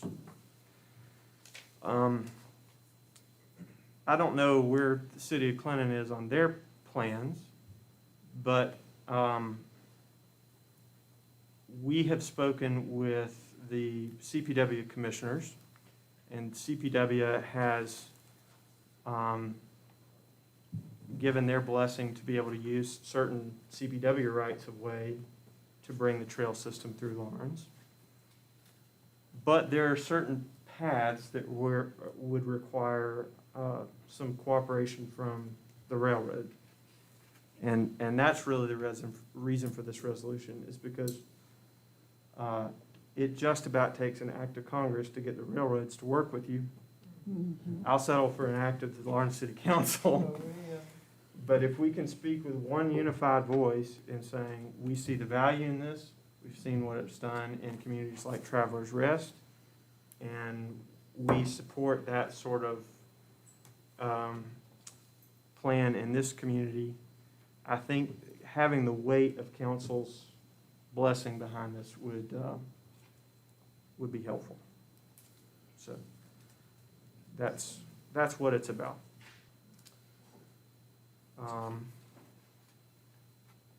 For the sake of discussion, do I hear a motion? I make a motion, we accept resolution 21-03-014 for discussion. Thank you. Second. Oh, Motion and a bunch of seconds, all right. I'll start on my right again. Ms. Kenny. I just said, I second it. Okay, oh, okay. Oh, I think it's great. Yeah, yeah, it's Okay. very exciting for our city. All right. Any further discussion? All right. Do we have any contact with the railroad? Do we have a name? Do we have somebody that we talk to? Yes. We do? Okay. CSX or local? At the regional level. At the regional level, okay. That's Um, good, that's somewhere. And I will also add, council, both this resolution and the next one, we will consider Lawrence County Council passed unanimously at their last meeting. And so part of the weight of this is to say, both with this resolution and the next one, if Lawrence County Council can get behind this unanimously and Lawrence City Council gets behind this unanimously, it carries the weight that you are the people's elected representatives, and these are things that we support. So that should get their attention, hopefully. Any further discussion? All right, hearing none, I call the question. All those in favor of passage of resolution 21-03-01 regarding the trail system on, passage of the resolution, please indicate by saying aye. Aye. Any opposed, no. And the measure passes unanimously. Thank you, counselors. Really, really, thank you. Moving on to the next item on the agenda.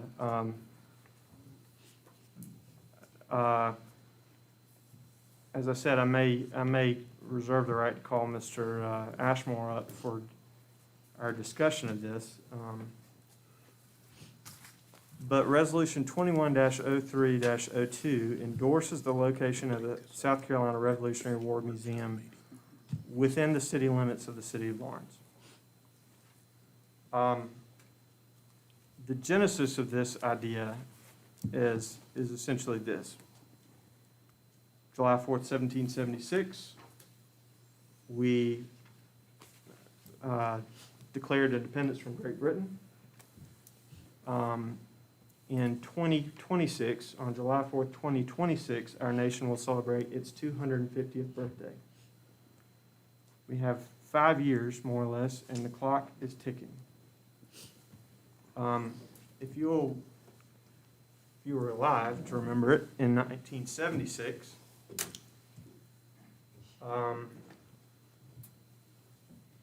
the nation had massive celebrations around its 200th birthday. That same sort of scale of celebration is planned for its 250th.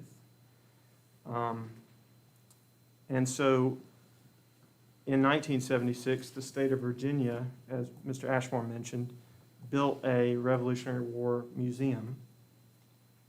And it is a 22,000 square, it has 22,000 square feet of exhibit space. And then there's roughly the equivalent amount of space on the back side for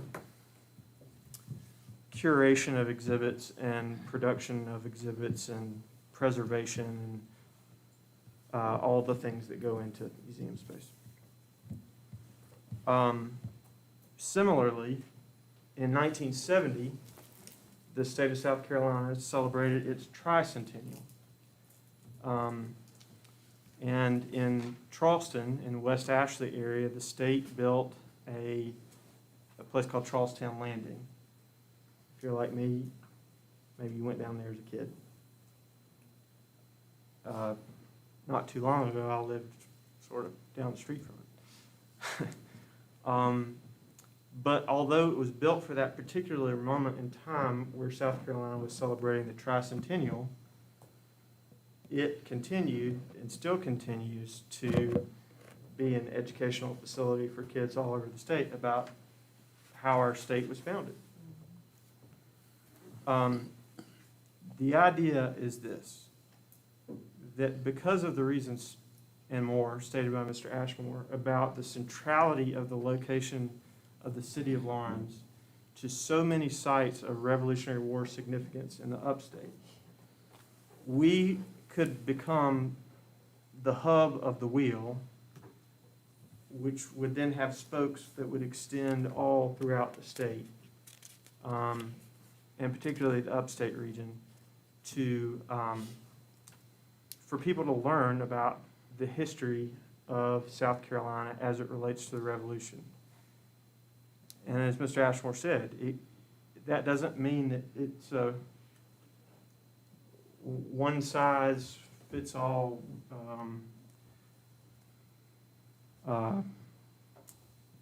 weighted view of history. There are lots of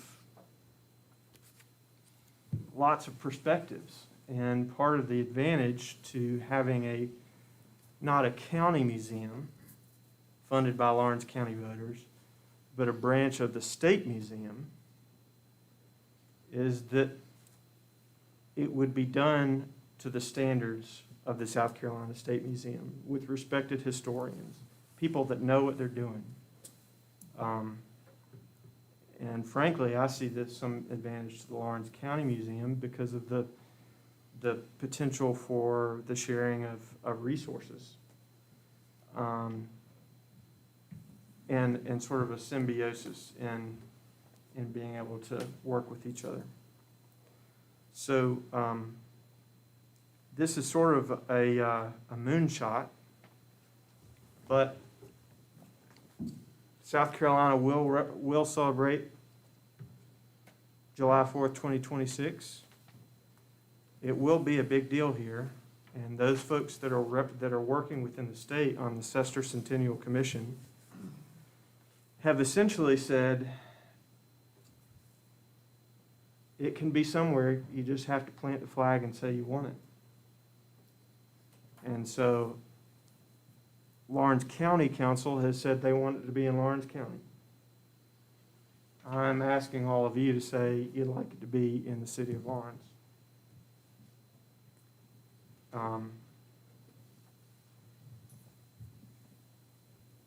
And with that, if you have any questions, I would entertain a motion for the sake of discussion at least. Would there be, Hold on, oh, I'm sorry. we have a motion? I'll make a motion. I'll make a motion that we I'm have sorry. first reading on Resolution 2103-02. Thank you, Councilor Bolt. Is there a second? I'll second. All right, motion and a second. Ms. Loudon? Okay. Now, what will be in this museum? Now, there was a time when, is there any Confederate flags and things in this? So, I'm very, I want to say this appropriately. Right now, the Confederate Relic Room in Columbia houses a collection of artifacts, and it is predominantly relics related to the Civil War and the Confederacy. There is a decent collection of artifacts there that are held by the State Museum that are Revolutionary War artifacts. There's probably a good number of people that don't see those Revolutionary War artifacts because they might not have interest in the Civil War. And so part of the advantage and my plan for trying to approach this through the State Museum is so that they're not giving up any artifacts of their own. They're keeping them. They're just building a new facility to show off and better showcase their own artifacts. So that history has its place. But right now, there is no space dedicated to the Revolutionary War. And so that would sort of, that would be a distinction between the two. Does that answer your question? Does it have any Confederate flags, Confederate record, things in that? It wouldn't, because that didn't happen for about 90 years later. Okay. Because I know in the past, we've been, with a lot of people, my race, the blacks has been getting rid of the Confederate thing because of how it made us feel, what it stood for. Now, if something's gonna be in there like that, I wouldn't vote for it. We're talking 17, you can correct me if my date's wrong, but 1775 to 1783 Yes. versus 1861 or 60 in South Carolina to April 1865. Two entirely different time periods. But So now, it would only deal with 1775 to 1783. was there Confederates in those periods? No, ma'am. I'm not for it. Mayor, I understand the unique opportunity that we have. It's outstanding for Lawrence. But I think to help make clear what my fellow councilwoman is saying, how will we be assured that the Native American voice and the African American voice from that era will be respected and presented in its fullness and honestly? Because it's profound. I think that is a good point to raise.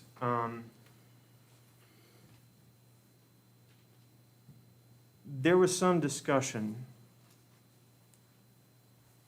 about whether or not a potential use of the historic courthouse could be this museum.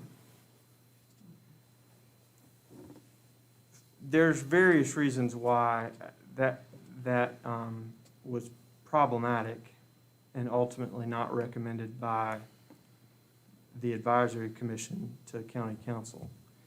But one of the issues that I considered was that if such a museum were essentially a function of Lawrence County government, aside from the fact that it would have to be funded by Lawrence County taxpayers and staffed by Lawrence County staff, what would be the quality control to make sure that the way in which the museum was put together was done to a certain standard?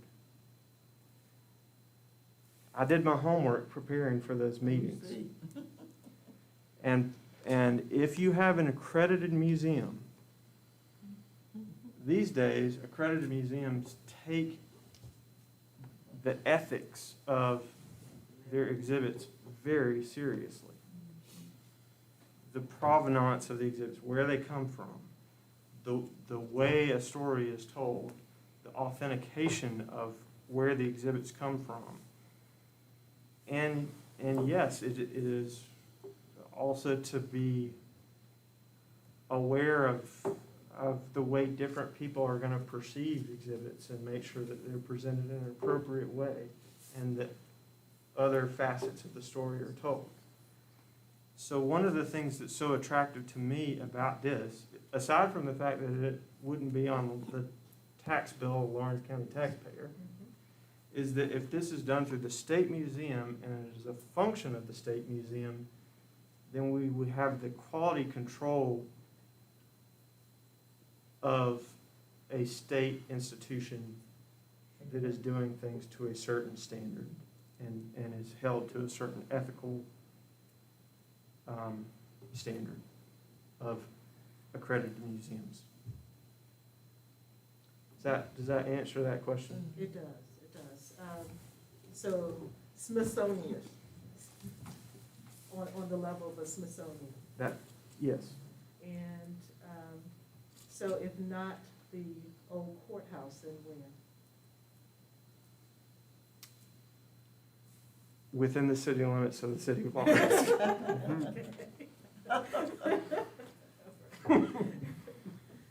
So I have some ideas about that.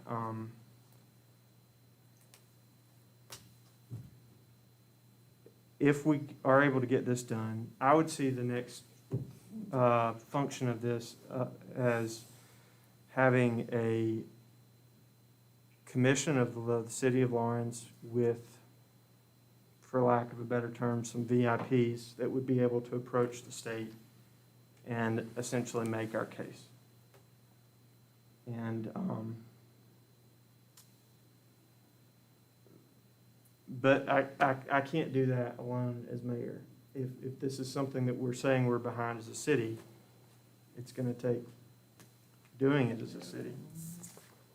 And then once we are able to do that, then we can also address the issue of where, but obviously that would involve some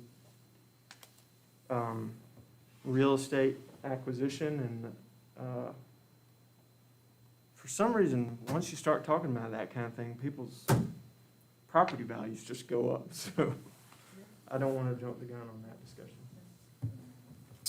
May I say something? Certainly. Council? I want to thank you for your great visionary gift that you have. And forgive me that I can't see what you see. I would not want to pass up an opportunity for that type of funding. However, I have to be honest with you, I'm terrified of that.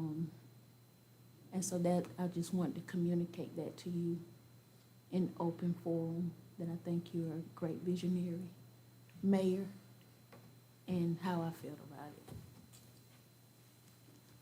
Thank you, Counselor. I appreciate that. I have a question for, what's his name? Mr. Ashmore. Oh, Mr. Ashmore. When you were talking, you said that there are other Revolutionary War museums. And where are they located? If you don't mind coming to the podium, just so the folks that are watching us remotely can hear you on the microphone.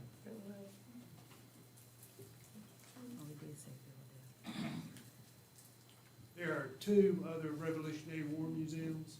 One is in Yorktown and the other is in Philadelphia. Yorktown. Virginia.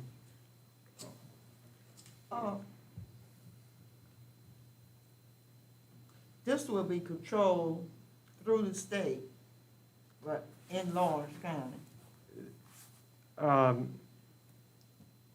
That is what I'm proposing. I mean, we haven't had a negotiation about this. What it looks like, where it ends up, how it's governed is up in the air. I would say that we have a very clear pattern by following what the state of Virginia did. The state of Virginia has a museum located at Yorktown. It has a governing board, which is chaired by the governor of the state of Virginia. There are individuals who specialize in this particular area of history, teach this area of history.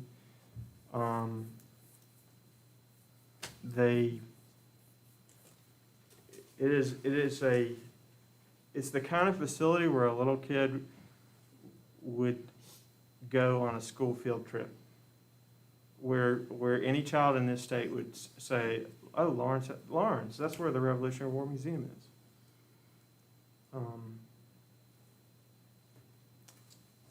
I do want to ask you a question, and this may help certain members of council. Can you tell us a bit about African Americans who supported the cause of the Revolution? Well, I definitely can, and it's very important, very important. Many people know the story of Crispus Attucks, who was the first person killed in the Boston Massacre in 1770. That was a protest against the British occupation that was going on in Boston, and several of the yeomen in Boston were protesting, just the strict measures that the British were imposing on the citizens of Boston. And during that event, there was, real conflict between a crowd of folks who were just totally upset over how the British were handling things. And they started, just haranguing the British officers that were there, to the point where the British officers took their muskets, they lowered them to the crowd, and they fired away. And Crispus Attucks was killed.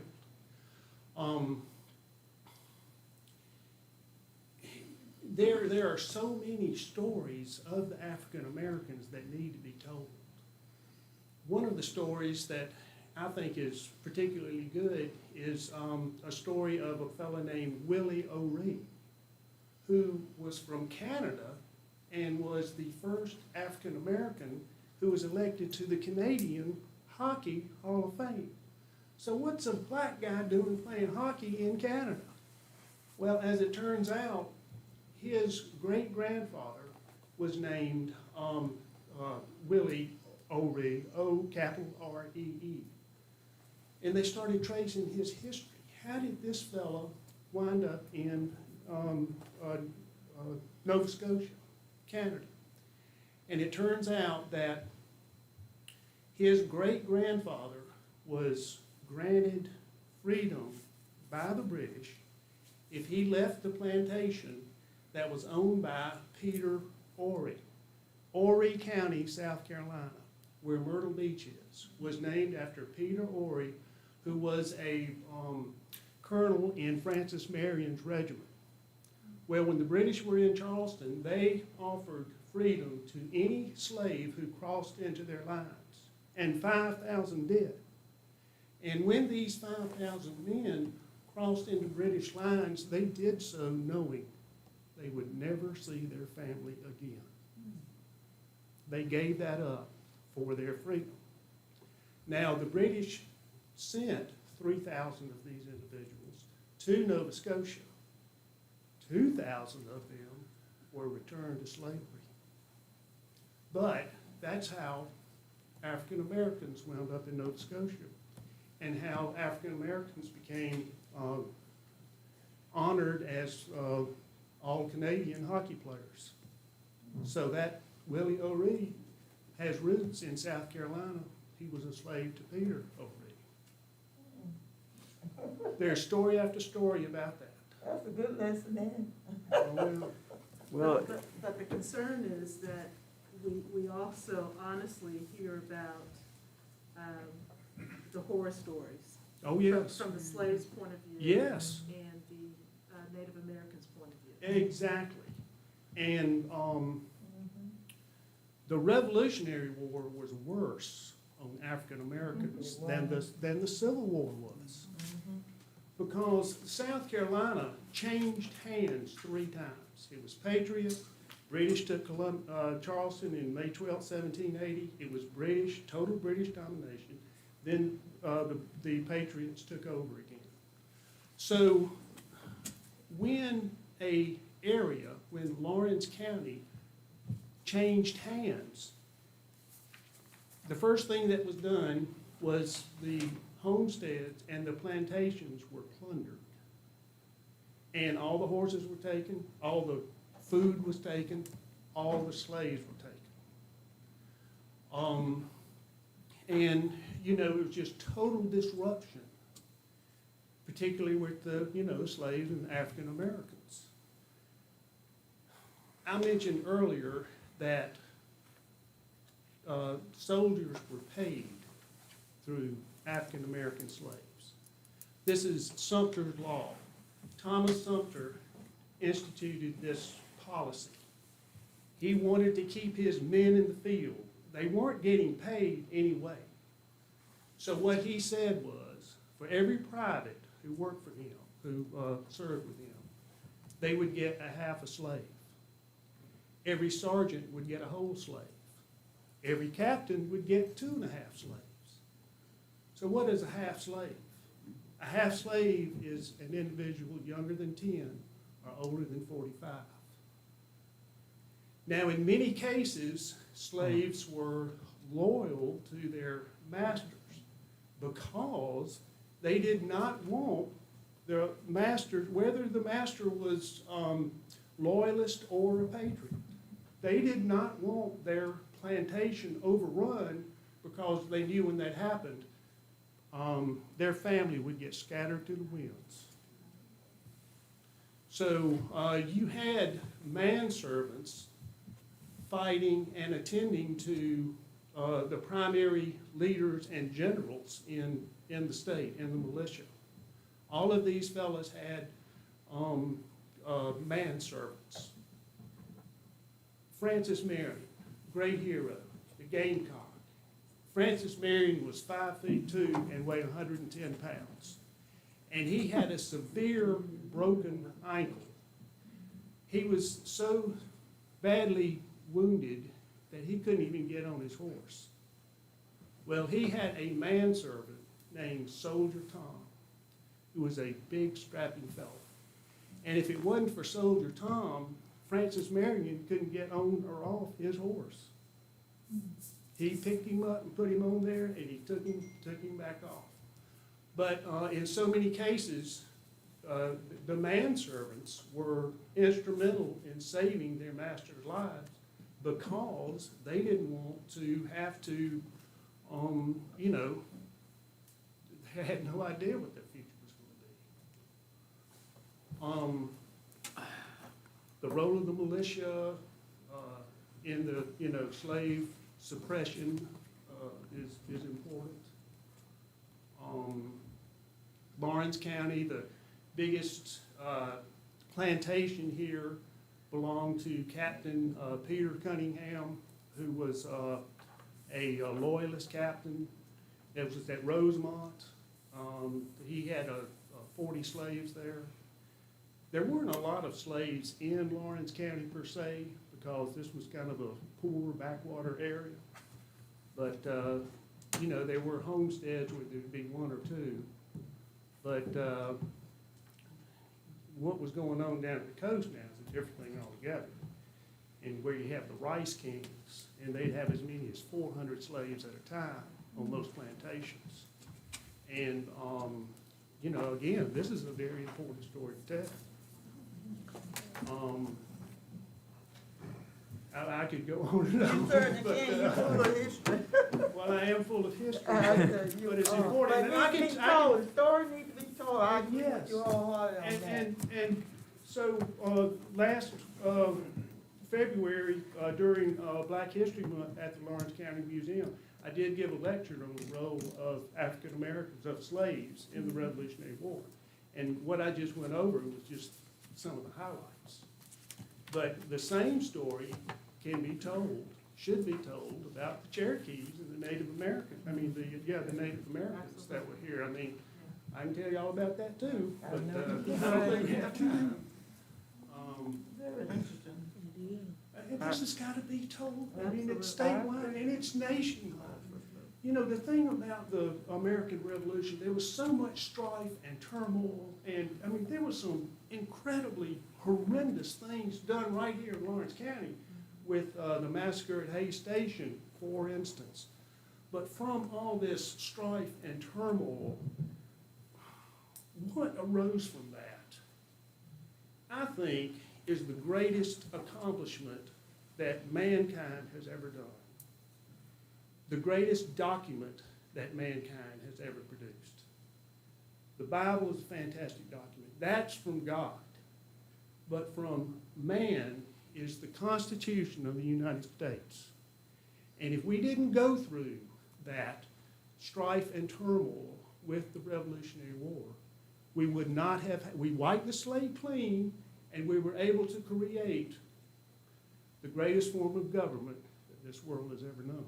It's not perfect, but we had means to make it better every day. So that's, By telling this story, that's the thing, why the story never been told? Why, well, there's a couple of reasons. The Southern story has not been told. You know, the Revolutionary War, it was won in the South. You know, they had big battles up in the North, but the North was basically a stalemate. And then the British, with their Southern strategy and everything, tried to win the war coming through the South, but we had different ideas. And they lost, you know, that way. But with the turmoil of the Civil War and so forth, there were not Southern writers. The Southern story was not being told. The history of the Revolutionary War for the first 100 or 150 years was told by the Northern writers. And there is a real movement and push these days to tell the Southern story. And we're all part of it. We are all part of that story. And if it's done well, if it's done correctly, it will be a great educational tool. That's And maybe the we can whole, Move forward Yeah. with more democracy for all.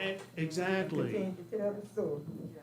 And there will absolutely be no Confederate flags in the Revolutionary War Museum. I assure you of that. I mean, that's not the story. Right. That's not it.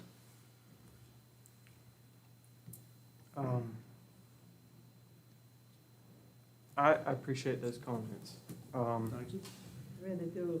Thank you so much. Well, y'all come to my lectures. I'm gonna be doing it once a month at the Lawrence County Museum. And, you know, we'll continue these discussions. They're ongoing? No, well, we hadn't had them in a year, but we may start again in July or perhaps September. We'll see, just on how things work. There's always Zoom. And, well, Well, yeah, it's not quite the same thing to do that. But if y'all know any organizations that would like to hear about the role of slaves in the American Revolution, I'd be more than happy to discuss that, to meet with any groups, anything like that. Thank you. any further discussion?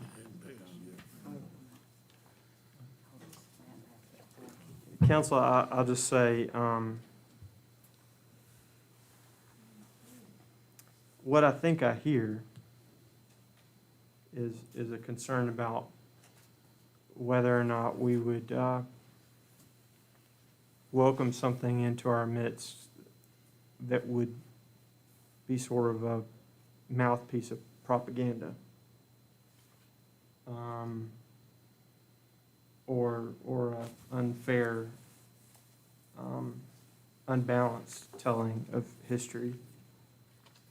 And it is a respectable thing of this council, and I commend all of you who've had questions about it to, that there's a pursuit, there's a desire to pursue the truth and to tell. Oops. To tell a complete history of our nation, and our state's role in the founding of the nation. I told the committee that was meeting about the courthouse, and I think I've told the Sister Centennial Committee that any mayor would have to be nuts not to want to have this sort of facility in their town, because it will certainly bring people to Lawrence. But I think, Councilor Campbell, as you said, if it is done well, we won't be looking at the value of this just in dollars in the cash registers of the stores around town for the tourists that may come to see it. We'll be seeing the value in the way people see the history of our state and grow up having experienced and seen coats worn by the men who fought in the battles. Having seen exhibits about individuals that they didn't even know existed, like General Sumter's servant. So I appreciate that.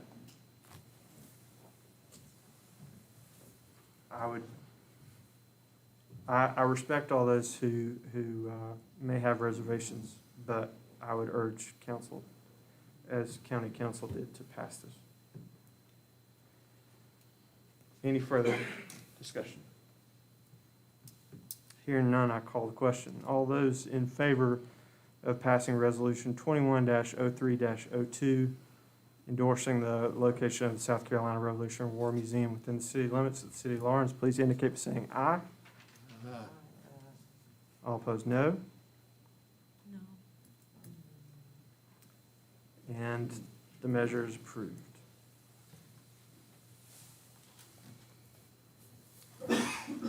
All righty. Finally, on our agenda, period for public announcements. I do want to make this one public announcement for the press here, especially that may want to pass this on. We have put an application for boards and commissions of the city of Lawrence on the city website. And there are positions open which need to be filled. So this is sort of a, hey, this isn't just sort of out there. It's something we'll leave up, but we actually have a pressing need. So the only way to get fresh voices on these committees is to have people that are willing to serve step forward. So if you're interested in serving, we want to hear from you. Counselors, if you have anybody that you know that would like to serve, please step forward. We have our first application. We have, just now? Man, that was fast. It's good to hear, good to hear. That's all the announcements I have. We don't have executive session, so at this time, I would entertain from our new Mayor Pro Tem, if you will, a motion to adjourn. So moved that we adjourn. A motion and a second. Second. All in favor of Mark, I adjourn? got to take I your lost my place. job. I lost my job. Ms. Miller, you took my No, job. you did that. I'll let you have it back. No, Ms. Y'all can Miller, arm wrestle Ms. for Miller it. does a fine job. She does a fine job.